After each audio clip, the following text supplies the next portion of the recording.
Sir जो हमारे यहाँ का मैसेज है partner with Bharat subscribe to the future, उसके बारे में कुछ बताइए।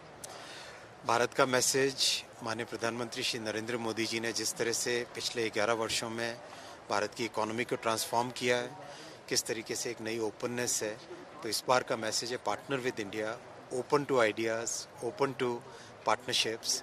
वो मैसेज बहुत क्लियरली हर डिस्कशन में आ रहा है, चाहे सेमीकंडक्टर इंडस्ट्री हो, चाहे एआई हो, चाहे मैन्युफैक्चरिंग से रिलेटेड हो, चाहे ग्रीन एनर्जी से हो, हर जगह बहुत क्लियरली लोग भारत के साथ पार्टनरशिप करना चाहते हैं।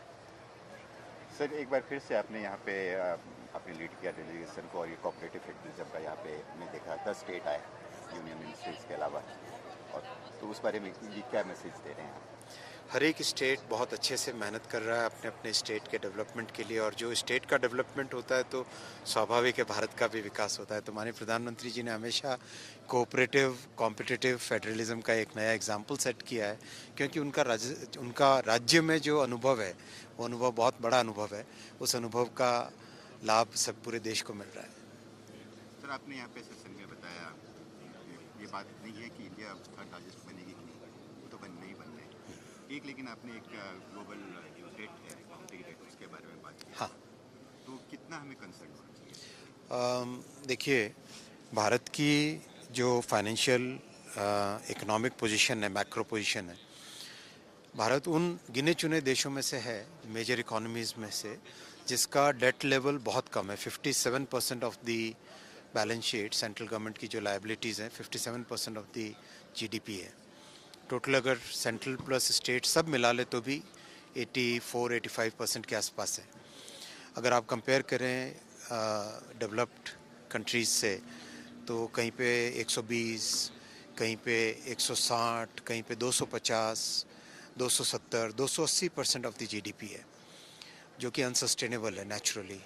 तो जब वो डेट अनरेवल होगा तब उसका प्रभाव भारत जैसे देशों पे क्या पड़ेगा, वो बहुत इम्पोर्टेंट है समझना। उसमें अच्छी बात यह है कि भारत ने कॉन्शियसली डॉलर डेट को कम रखा है। जो भी भारत का डेट पोर्टफोलियो वो मोस्टली रुपी डेट में है, तो डॉलर डेट कम रखने से, फॉरेन करेंसी में डेट कम रखने से भारत का रेजिलियंस, भारत की इकोनॉमी की रेजिलियंस बढ़ती है। तो ये कॉन्शियस एफर्ट है कि इस रिस्क से भारत को डी रिस्क किया जाए।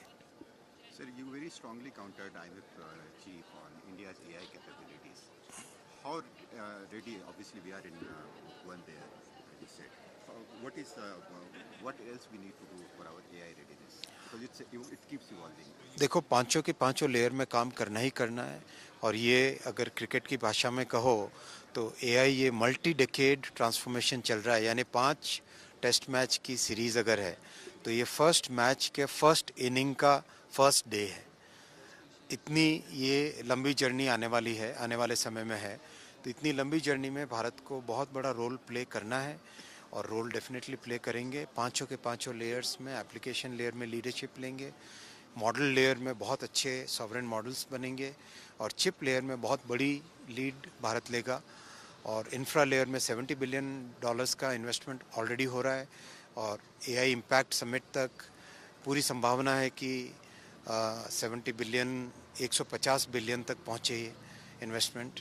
और एनर्जी में बहुत बड़े इनोवेशंस हो रहे हैं, और भारत ने भी न्यूक्लियर एनर्जी को अभी खोला है। प्रधानमंत्री जी ने रिफॉर्म्स में न्यूक्लियर एनर्जी को ओपन अप किया है, तो उसका भी बहुत बेनिफिट भारत को मिलेगा।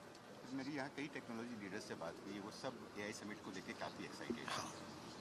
उसके बारे में क्या कहेंगे? करीब करीब सभी टेक्नोलॉजी लीडर्स मिले हैं इन 2 दिनों में, और इसमें बहुत स्पष्ट तौर पे सभी भारत को एक मेजर एआई हब की तरह देखते हैं, और उसी जर्नी में पार्टिसिपेट करने के लिए एआई इम्पैक्ट समिट में सभी आना चाहते हैं।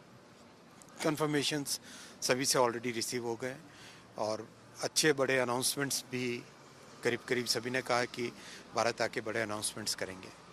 सर लास्ट में प्रेसिडेंट ट्रंप ने कहा कि एक बहुत अच्छी डील हमें इंडिया के साथ जल्दी मिलने वाली है, और मोदी जी उनके प्रेफरेंशियल हो, तो क्या हम एक्सपेक्ट कर सकते हैं? डेफिनेटली भारत की जो पोजीशन है और जिस तरह से डीप एंगेजमेंट भारत की तरफ से है ट्रेड पर, वो बहुत उत्साहवर्धक है।